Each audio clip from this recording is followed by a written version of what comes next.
Após o sinal, diga seu nome e a cidade de onde está falando.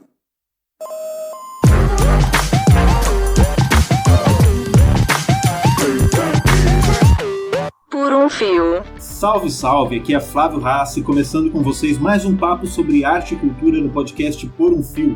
E hoje a nossa conversa é com Cassiane Tomileiro, que é produtora cultural, graduada em Artes Cênicas pela Universidade Estadual de Londrina, mestre em Artes na Universidade Estadual de Campinas e pesquisadora de políticas públicas para a área de cultura. Nós estamos aqui pelo canal Casa das Artes no YouTube. Curte, comenta aqui embaixo, se inscreve no canal que é para acompanhar a nossa programação. Todo dia tem um vídeo novo sobre arte e cultura e participando você colabora, você ajuda para que esse trabalho vá adiante e seja visto por mais gente. E às segundas, nosso papo chega ao Spotify e demais plataformas para podcasts. E sem mais delongas, vamos para o nosso papo.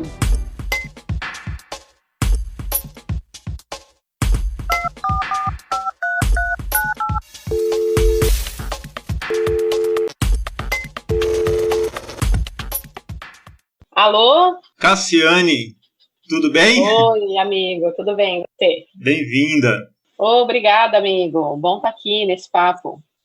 É um prazer receber você para essa conversa, e não apenas porque você é uma grande produtora, parceira de profissão, mas também porque é uma grande amiga, colega de ativismo em defesa da cultura, e trazer você para essa conversa é uma satisfação muito grande. Eu que fico feliz de estar com vocês aí. Tenho acompanhado alguns podcasts também, alguns vídeos, tá muito legal. Opa, vamos falar pro pessoal ouvir e acompanhar os podcasts, que as conversas estão boas, né? Você é uma das tantas histórias de pessoas que começaram no palco e acabaram enveredando para os bastidores com a área da produção, né? Pois é. Fiquei pouco tempo no palco, na verdade. E como foi essa transição? E essa descoberta da produção como objeto de escolha? De trabalho, de atuação? Eu sempre me recordo que eu sempre falo que eu tenho uma professora que era visionária, assim, no terceiro ano ela falou para mim, falou na verdade na turma, né? Ah, quem aqui da turma que falou que queria trabalhar com produção cultural? É você, Cassiane, né? Você. Não, eu não quero nem saber disso, né? Eu não quero trabalhar com isso, não. Acho que era terceiro ou quarto ano da faculdade. E aí, 2 anos depois, no meio do meu mestrado, logo que eu terminei a faculdade lá na UEL em Londrina, eu comecei o mestrado na Unicamp, 1 ano depois, com a Verônica Fabrini, e ali estudando um pouco, né, da relação entre teatro e política. Eu já fui me interessando por produção e por uma necessidade de trabalho naquele momento, porque também precisava trabalhar, e aí a produção era uma opção que aparecia, e eu comecei a gostar muito. Então, nos primeiros anos, né, eu trabalhei com vários projetos, aí um dos primeiros projetos fixos que eu trabalhei foi com a Boa Companhia de Campinas, e por lá eu me identifiquei muito, assim, eu acredito, também porque a produção vista na Boa Companhia, Flávia, era uma produção no qual a criação envolvia todo mundo, né? Então todo mundo criava, todo mundo opinava, todo mundo construía. Então no lugar, eu acho que eu já me sentia muito criadora, muito, né, uma agente de fato, uma artista, uma agente de cultura fazendo produção na Boa Companhia. Então eu me satisfazia muito. E aí com o tempo eu fui percebendo que eu não sentia falta do palco. No começo tem uma coisa meio, né, não, eu preciso voltar para a cena, porque eu acho que nas universidades, na verdade, eu não sei se nas escolas, de modo geral, pouco se incentiva o lugar da organização da cultura. É como se fosse um lugar menor, um lugar que sobra quando você não vai para o palco.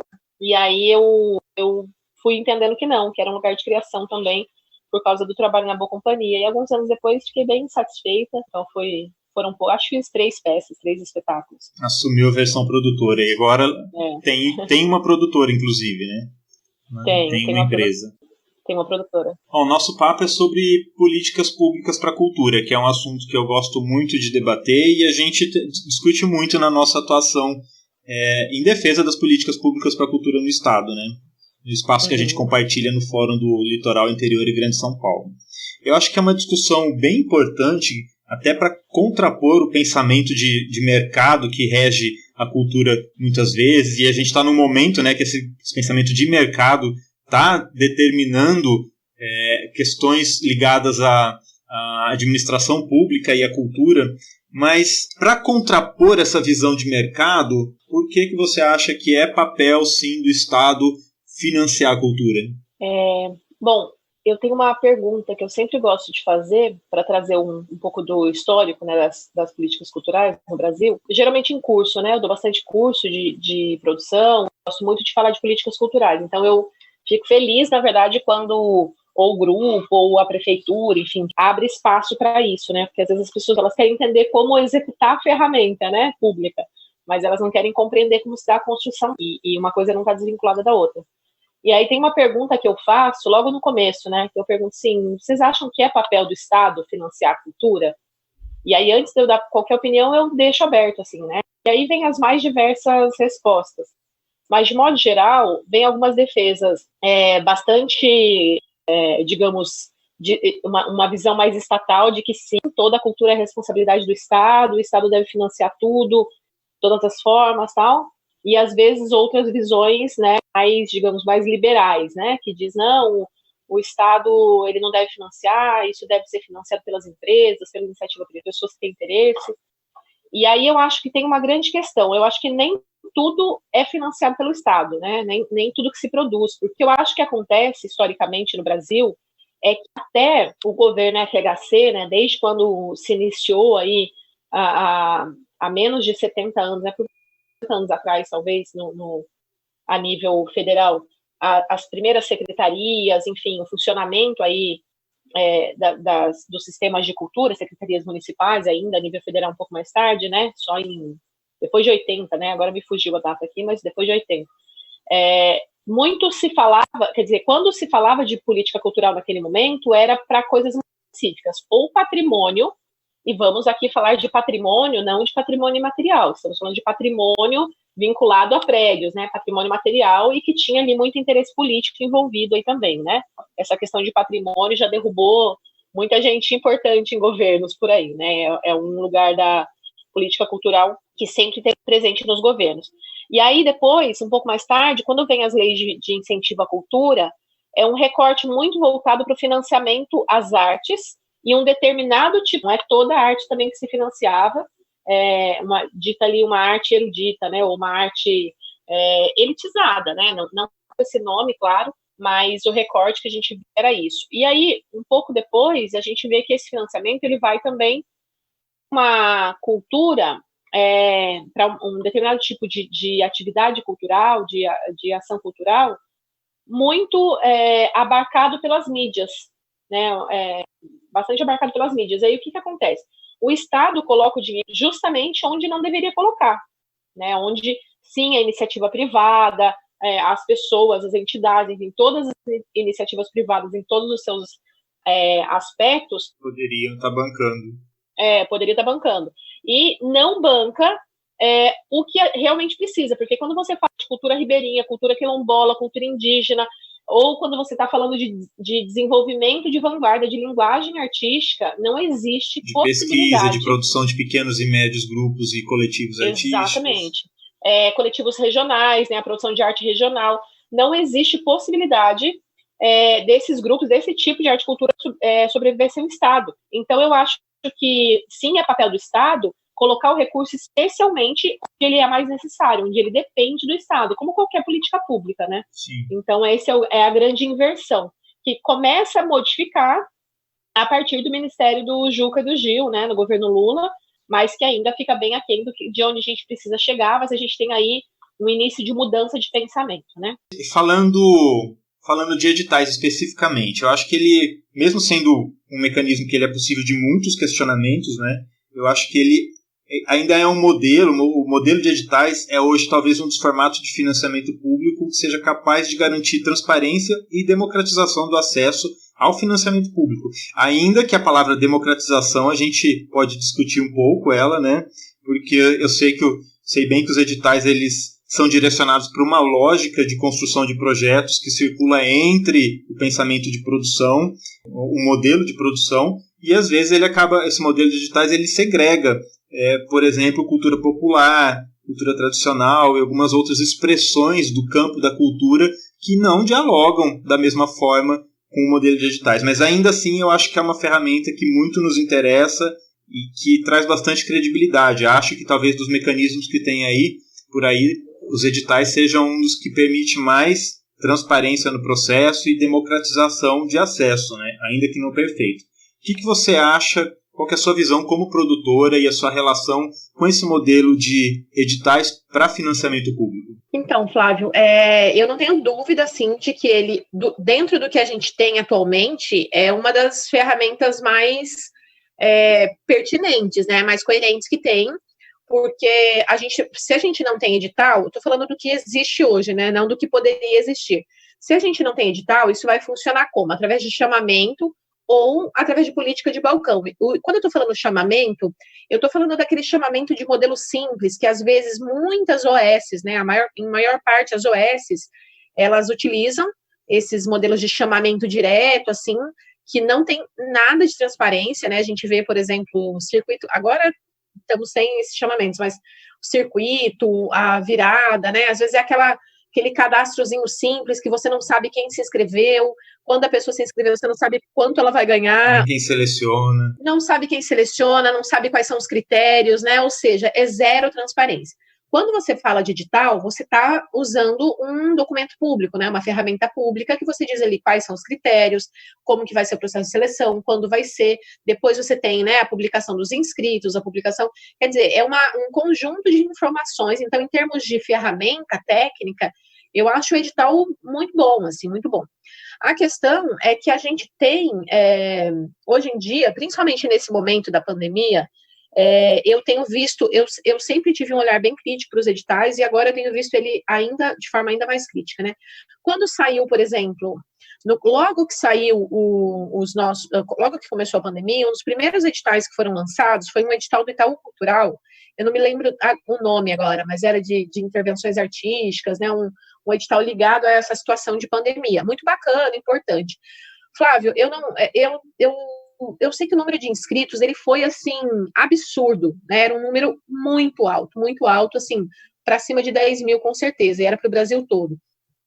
Só que o número de contemplados, já estava dito no edital, era de 120 pessoas. Então, ele é muito cruel, porque você coloca uma massa de gente da cultura trabalhando, então, assim, não um desperdício, mas é um descaso, um desgaste do trabalhador da cultura, que é absurdo. Desrespeito também. Porque né? Se a gente tivesse um sistema em que as pessoas elas recebem pelo trabalho que elas executam, claro, teria que ter um tipo existem ferramentas para isso, né? Mas o trabalhador da cultura, quando ele não é um servidor público, ele oferece um trabalho para a sociedade, isso é muito difícil das pessoas entenderem. A gente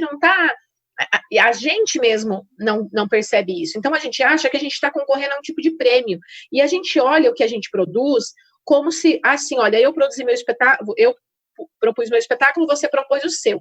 O seu foi contemplado, o meu não. Então, o seu é melhor que o meu. Então, a gente está sempre nessa lógica de competitividade, sempre numa lógica de que, você está premiado, então é porque... Aí a gente vai criando uma lógica muito cruel entre os pares. Então, eu tenho, assim, cada vez um olhar mais crítico sobre edital, no sentido simbólico que ele tem e nessa, digamos, quantos editais, Flávio, você escreve num ano, né, em 2 anos, sei lá, numa faixa? E quantos você ganha? Tem uma fala que eu sempre faço sobre editais quando eu estou orientando projetos, quando eu estou dando curso, alguma coisa, que a gente tem que ficar muito atento para não estabelecer uma relação de competição ali dentro, porque vai ser uma competição, em aspas, né? Aparentemente vai ser uma competição, mas o grande problema não é qual projeto é melhor do que o outro, mas o grande problema é que normalmente esses editais, eles não dão conta nem de longe da demanda. Isso, exatamente. Parece que é uma competição muito grande, e aí a disputa é por melhores projetos, mas não é. É que os editais, eles costumam atender muito pouco a demanda. Eu lembro de época que eu fiz o levantamento sobre o PROAC, editais do estado de São Paulo, e naquele período eu constatei que o recurso disponível para financiamento do que existia de propostas de projetos naquele edital correspondia a 7% da demanda. Então, significa que a produção é muito maior do que o Estado está... A movimentação cultural é muito maior do que o Estado está se propondo a financiar. Na Funarte, naquele mesmo período, quando a gente ainda tinha o edital para teatro de Miriam Muniz, o Klaus Viana para dança, eu calculei, fiz a mesma conta no edital do Miriam Muniz para teatro, E o edital ele contemplava 4% da demanda. Significa que possibilidade de projetos a serem contemplados era maior do que o edital era capaz de contemplar. A gente tem que entender que a gente não está lutando com o parceiro, outro produtor, outro grupo, mas é contra o próprio Estado, que não financia o que deveria, né? Sim, e aí isso me gera um pouco de angústia, porque você também trabalha com a escrita de projetos, né? E aí eu falei, então, e você orienta a escrita, né? Você é uma pessoa que domina bem a ferramenta da escrita. Isso não garante que você ganhe todos os editais, claro. Então, quantos editais, quantos projetos você escreve, né? E quantos não são contemplados? E quem financia esse trabalho? Quem paga esse trabalho? Porque é um trabalho nosso, né? De ficar desenvolvendo projetos. E a gente tem um desperdício humano aí, né? De coisas que a gente poderia estar desenvolvendo. E aí, as pessoas que chegam para a gente orientar, né? Esse ano faz um tempo que eu estou até meio afastada um pouco de orientação de projeto. Cheguei num momento de desgaste um pouco mesmo, assim, de querer pensar nisso de uma outra forma, mas eu tenho muitas pessoas no meu entorno. E dou muita aula, né? Eu gosto muito de dar aula, assim. E quando eu vou dar aula, as pessoas estão sempre preocupadas em como é que receita eu posso dar, que trunfo, que carta na manga eu posso dar para elas para garantir que elas vão aprovar o projeto. E não existe isso, né? E aí eu falo, não, eu quero que você chegue em mim e pergunta como é que a gente faz para que essa ferramenta atenda a demanda, para que ela seja mais justa, né? Então, que a gente não fique preocupado em saber como é que a gente faz para ser melhor, porque geralmente os projetos são muito bons, né? Você já foi avaliador várias vezes, é muito difícil escolher entre os projetos, são projetos muito bons, e a peneira, ela é muito fina, ela é muito cruel, né? E a gente, ao invés de se dar conta disso e exigir do Estado, a gente fica tentando competir entre a gente, né? O que você falou é exatamente isso.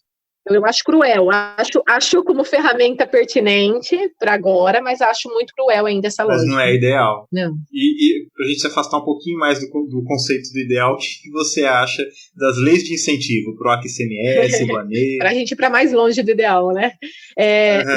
Mais uma coisa que eu esqueci de apontar, que acontece bastante, alguns editais menos, mas, Flávio, a Lei Aldir Blanc, ela está trazendo para a gente uma realidade que a gente não refletia.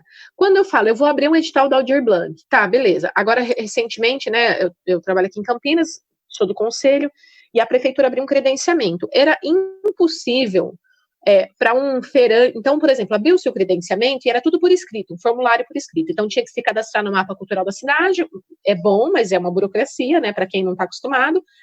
Depois preencher todo o formulário do projeto, um monte de certidão, tal, super complexo.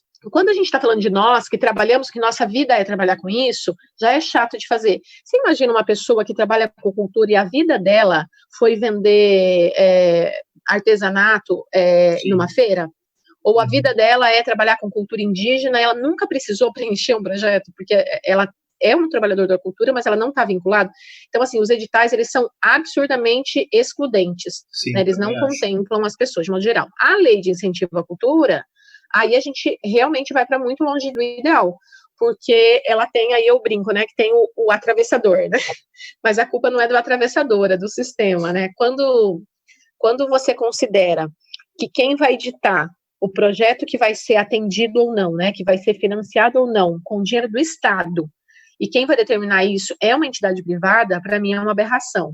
Porque quando as leis de incentivo foram criadas, né, pelo histórico do que eu já estudei, enfim, fora do Brasil, né, especialmente na França, chamava lei de incentivo porque era a ideia que o Estado desse uma espécie de incentivo, de subsídio para a empresa financiar a cultura.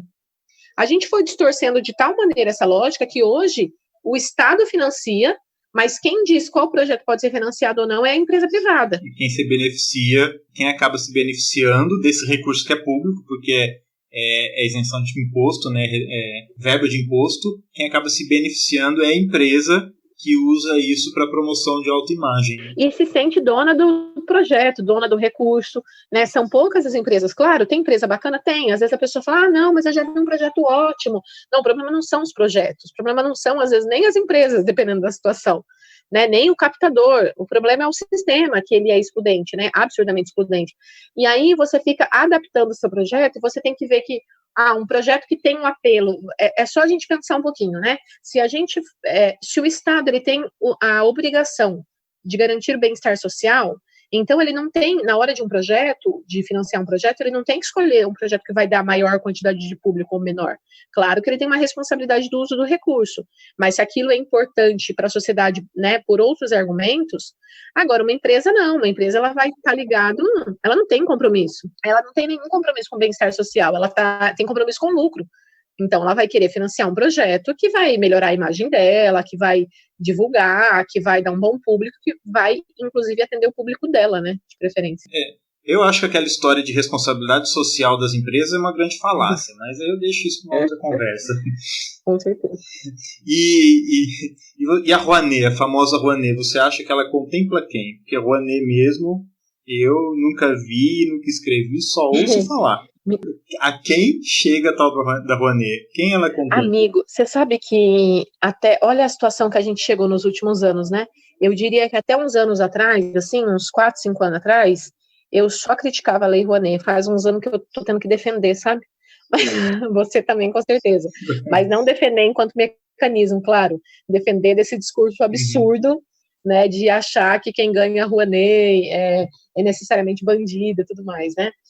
Flávio, eu acho, enfim, a Lei Rouanet, ela é, na minha percepção, mais grave, né? Ela é pior do que o PROAC-CMS, porque a forma de regulamentação, o PROAC-CMS é do Estado, né? Que é através do imposto de CMS, que tem regras um pouco mais rígidas, que impedem que produções altamente abarcadas pelo mercado de mídia sejam contempladas pelo PROAC-CMS. Então, você não vai ver, sei lá, grandes nomes aí da mídia sendo financiados pelo PROAC-CMS. Você não vai ver live do Gustavo Lima.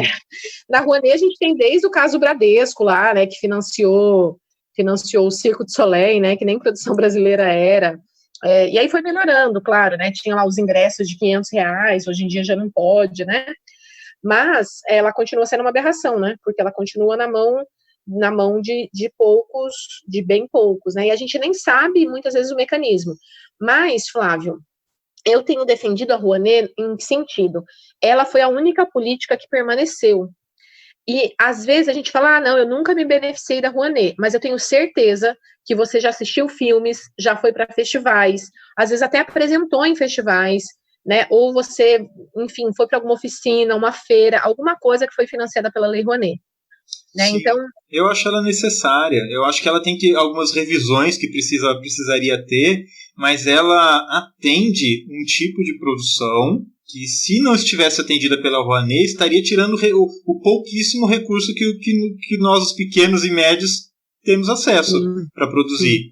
A Rouanet acaba atingindo uma faixa ali da produção que também tem direito de se beneficiar. Claro, e também precisa, né?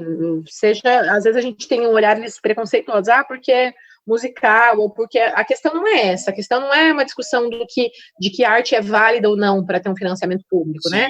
A questão está em que tipo de arte e cultura precisa do financiamento público para seguir. Muitas vezes as pessoas produzem cultura e as pessoas que vão assistir gostam, então elas têm o direito de ter o recurso, sim. Agora, como isso é feito, que é bastante prejudicado, né? Bastante, assim, é muito cruel e bastante desigual, né? E eu acho legal deixar claro para quem estiver ouvindo que quando eu falo quem se beneficia de mecanismos de financiamento público para a cultura, e se beneficiar não quer dizer que esses mecanismos eles vêm para proveito do artista ou do produtor. Óbvio, é uma ferramenta de trabalho, está criando possibilidades de trabalho, mas eu sempre falo isso, eu entendo esses mecanismos como uma ferramenta que utiliza o artista, o produtor, como um veículo para atender a sociedade.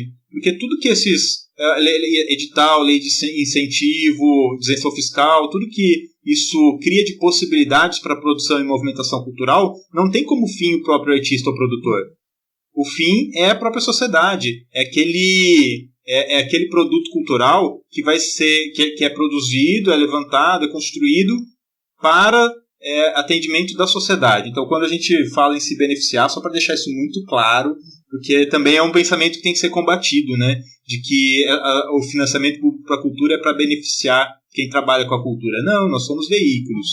somos vetores para desenvolver um trabalho público, né, de cultura para a sociedade. Porque, assim, a informação ela foi tão deturpada que ela chegou no nível, por exemplo, o fulano de tal, sei lá, né, não lembro de nenhum nome, mas sei lá, Daniela Mercury ganhou não sei quantos milhões da Lei Rouanet, né? Então ela enriqueceu as custas, e aí você vai ver, primeiro que ela propôs o projeto, não necessariamente ela captou o projeto, às vezes captou uma parte, e aquele projeto previa uma circulação, sei lá, em 30 cidades brasileiras, de um show que contratava um monte de técnico, um monte de gente, um monte de artista, cenógrafo, né, iluminador e dançarino, não sei o que, deu emprego para um monte de gente, e as pessoas, né, não foi pro bolso da Daniela Mercury, né, mas as pessoas têm essa visão de que e é uma visão, mais uma vez, de não nos vermos, e a sociedade não nos ver, né, como trabalhadores, né, que prestam serviço para a sociedade. Opa, chegou uma mensagem aqui para você, Cássia. Epa. Oi, pessoal. Aqui quem fala é Natália Fernandes, eu sou de Ribeirão Preto, trabalho como atriz e produtora cultural. Então eu queria fazer uma pergunta para Cassiane. Cassi, deixa eu te fazer uma pergunta em relação à parte de incentivo mercantil, né, via empresas. Você acredita que toda essa conjuntura, né, de pandemia e no pós-pandemia, de alguma forma as empresas irão se preocupar com a questão da responsabilidade social e incentivar projetos, seja eles, né, por lei de incentivo ou também de forma direta? O que você projeta, né? Como que a gente consegue criar uma visão de futuro dentro dessa participação empresarial no financiamento da cultura, tá bom? Um beijo para todo mundo. Pergunta desafiadora da Natália. Visão de futuro é uma coisa difícil de ter no meio da pandemia. Vamos lá, otimismo. Eu digo, é difícil de prever, né? Difícil de imaginar porque é um negócio que a gente nunca viveu, né? Então é todo dia uma surpresa. Mas assim, ouvindo, eu nunca tinha refletido especificamente sobre isso, mas ouvindo a pergunta dela, me vieram aqui algumas impressões. Eu acho que está rolando, Flávio, um entendimento, uma narrativa, assim, como o setor da cultura nesse momento foi, né, eu brinco que é a frase mais repetida, né, mesmo quem não sabe exatamente o que é disso, foi o primeiro setor a parar e o último a retomar, né. Então as pessoas, acho que rolou uma campanha, né, as pessoas na internet, logo de começo, não entenderam, mas eu tenho sentido que, tipo, por exemplo, familiares, pessoas próximas, que às vezes nem estavam ligados muito como era meu trabalho, se solidarizaram e entenderam que, olha, realmente, vocês prestavam serviço, né, para a sociedade e ele não pode continuar, nossa. E eu acho que foi um momento que, né, logo no começo da pandemia se falava disso.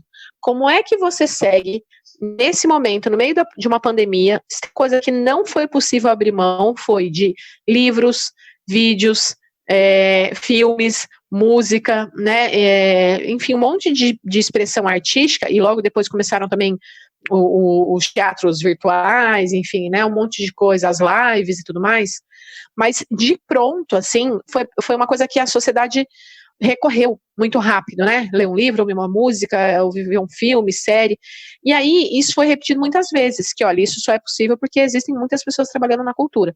Então eu tenho a esperança de que o setor privado vai olhar para esse setor com um pouco mais, talvez, não sei se de empatia, mas talvez entender um pouco melhor o que esse setor faz na sociedade, né? Qual é a falta que ele faz na sociedade.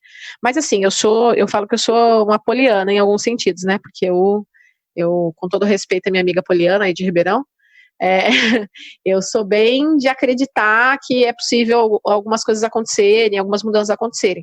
Mas, por outro lado, eu tenho uma visão bastante duvidosa da iniciativa privada. No momento em que os empregos, né, o desemprego aumentou, o lucro diminuiu, né, as empresas estão segurando seus investimentos, né, quer dizer, elas investem naquilo que elas têm certeza que vai dar mais lucro. Eu não tenho muita expectativa também de que se haja uma grande mudança de postura, mas eu acho que o olhar, a narrativa, talvez abra um espaço diferente do que a gente vivenciou até agora. Mas será que vem um olhar diferente das empresas mais por empatia ao setor ou por interesse comercial? Você é muito fria ao falar isso, mas não acredito muito, né? Eu falei empatia, mas não sei se eu acredito muito na empatia do setor privado, né?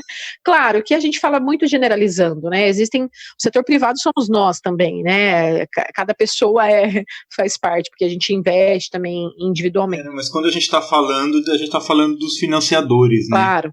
De modo geral, é que nós também somos financiadores, pequenos financiadores da cultura, né? Mas, de modo geral, as grandes empresas, eu não acho que muita empatia, não. Eu acho que interesse comercial, né, interesse de mídia, mas eu acho que a empatia que gera, eu acho que é na sociedade. Eu acho que, de modo geral, o público pode ter modificado um pouco esse olhar de empatia. Também estou pensando aqui, tá? Se daqui a um ano eu ouvir isso e pensar, nossa, que merda que eu falei, então estamos falando de futuro, de um futuro... Porque tudo ainda é incerto, né? Tudo incerto. Mas eu penso que, assim, as empresas olhando essa modificação de olhar da sociedade pode se interessar um pouco mais, aí sim, por interesse mais econômico, né, e de visibilidade. A gente foi se afastando do que seria o ideal, talvez, para o entendimento de financiamento público para a cultura. Então vamos voltar agora, porque talvez a gente tenha de mais próximo do ideal, que eu acho que hoje são os modelos de lei de fomento, que tem, pra gente é muito forte a referência ali na cidade de São Paulo, que nasceu primeiro o fomento ao teatro, depois fomento à dança, circo, as periferias, né? Eu acho que talvez hoje seja o melhor modelo de financiamento público, que é o investimento direto, não só para produzir, mas para manter quem produz e manter o trabalho, manter os coletivos, manter uma pesquisa. Eu acho que essa é a grande lógica de financiamento público. Entendo como sendo talvez um dos melhores modelos que a gente tem hoje, porém um dos mais difíceis de fazer o poder público compreender a importância. O que você acha do fomento, das ideias de fomento? Então, eu gosto muito, né? Certamente concordo com você que dentro do que a gente tem hoje é o mais próximo do sonhado, né? Do que a gente gostaria que fosse. E eu fiquei pensando, né, enquanto você foi falando, eu fiquei pensando no Cultura Viva, né, e esses tempos, aqui em Campinas, a gente estava discutindo, né, a gente tinha R$500 mil para um edital emergencial, era um recurso que a gente conquistou com muito sufoco, muita briga, né, que era 50 mil, virou 500 mil, e aí a gente estava vendo como que fazia, né, a distribuição de forma mais rápida. E aí a gente se deu conta que, por exemplo, um dos caminhos para a gente poder facilitar esse recurso chegar na ponta era pequenos convênios, né? E isso acabou não se efetivando, foi uma sugestão que a gente tentou trabalhar, mas naquele momento não se efetivou. Mas eram pequenos convênios com ponto de cultura, né? E com projetos, enfim, já tem uma capacidade de capilaridade na cidade e que pode fazer esse dinheiro chegar a mais pessoas, né, de uma forma mais igualitária, mais dinâmica também. E aí, quando a gente falou disso, a gente brincou, falou assim, nossa, isso é a terceirização popular, né, a gente brincou que porque eu sou super crítica ao modelo de terceirização que é utilizado nos recursos públicos de cultura de São Paulo, do estado de São Paulo, por exemplo, que por volta de 80% fica com as OSs, e é uma gestão bastante questionável, né? Não de todas as OSs, não de todos os projetos, mas falando de modo geral. Mas quando a gente está falando disso, é quase como se fosse uma terceirização popular do recurso, porque a gente tem o trabalhador da cultura, né? A gente tem várias camadas aí. A gente vai ter o servidor público, né? Que vai trabalhar bastante com espaços culturais e com pessoas. A gente tem o próprio artista, ou, né, o mestre, a pessoa que está lá fazendo a sua arte no dia a dia. E a gente tem um intermediário aí que são os gestores, né, os gestores de espaços, gestores de projetos, gestores de coletivos, que são quase que, né, um braço da sociedade civil que faz a execução da cultura, que faz com que a gestão da cultura chegue de forma mais ampla, porque quando você fala de servidor da cultura, né, do servidor público, ele não vai ter nem existe uma quantidade suficiente de servidores, né, o trabalho dele não é esse. Ele não vai conseguir fazer, às vezes, digamos, essa tradução, ou fazer esse recurso chegar, ou compreender a dinâmica da ponta, porque, enfim, ele está lá compreendendo dinâmicas muito maiores, né? Quando a gente está falando de projetos como fomento, quando a gente coloca 600 mil, 700 mil, 800 mil, às vezes até R$1 milhão, já vi, né? em projetos de fomento, você garante por 2 anos que o recurso ele seja aplicado com transparência dentro de um projeto de desenvolvimento, né? Tem um projeto, então um grupo que ganha um edital de fomento, ou mesmo de ponto de cultura, com um recurso menor, ele foi obrigado a colocar um plano de trabalho, colocar o público que ele ia atender, comprovar, e isso tudo é comprovado, né? É altamente regulamentado. Então, ele faz com que o recurso chegue através de um projeto e desenvolve ações na ponta. E aí gera também uma identidade das pessoas. Então, por exemplo, quando você fala de um projeto de fomento, você não está só o artista envolvido naquele projeto. Então, tem uma oficina que a pessoa do bairro vai. Então, outro, né, tem, sei lá, uma atividade cultural na rua, tem e a continuidade, né, Flávio? Acho que tem uma coisa que é o acesso mais popular ao recurso, né, que é da cultura, a continuidade, porque o Estado não consegue garantir, na maioria das vezes, uma continuidade de projetos, e no fomento, no mínimo por 2 anos, né, e muitas vezes o projeto se repete por 4 ou por 6 anos, e isso é muito, muito vital, e a gente vê um impacto no território, se a gente estudar os editais, o impacto da lei de fomento em São Paulo é impressionante os números, é impressionante o quanto ele impactou no desenvolvimento social e no desenvolvimento humano dos territórios onde ele estava colocado. E isso acontece numa escala muito menor, mas acontece com editais como o Território das Artes, por exemplo, né, que ele foi sendo sucateado, exprimido, destruído, mas, e num recurso muito menor, mas ele tem aí uma lógica de que se você investe no espaço, né, você investiu em equipamento, investiu em estrutura, investiu em um projeto de atividade de 1 ano, em pessoal. No ano seguinte, muitas vezes um espaço que desenvolveu uma atividade durante 1 ano de forma continuada, no ano seguinte ele consegue dar continuidade, pelo menos em parte, daquele projeto, sem estar sendo financiado diretamente, porque ele teve equipamento, ele conseguiu se preparar, ele se organizou melhor, ele organizou melhor sua produção, ele pôde produzir mais projetos, mais espetáculos, né? Então, claro que o Território das Artes ainda é minúsculo, mas para mim é a lógica que eu pretendo estudar como política pública na minha vida, né? Que é essa lógica do fomento. Os pontos de cultura foram uma grande invenção para investimento em cultura no país, que você municia quem já está fazendo um trabalho no seu entorno, na sua comunidade, para que ele possa aperfeiçoar e fortalecer esse trabalho. Acho que é uma das grandes invenções. Sim, não, exatamente, as pessoas estão ali, em algumas cidades, eu fiz um estudo, né, até que você participou, eu pesquisei 7 cidades do estado de São Paulo, junto com outros companheiros do curso do SESC, que eu fiz um curso de gestão do SESC, a gente pesquisou 7 cidades que tinham grupos que receberam um edital do Território das Artes, que é muito menor, né, muito menor porte do que o Fomento de São Paulo, por exemplo. É impressionante os resultados, né, como é diferente do grupo receber um recurso para montar um espetáculo.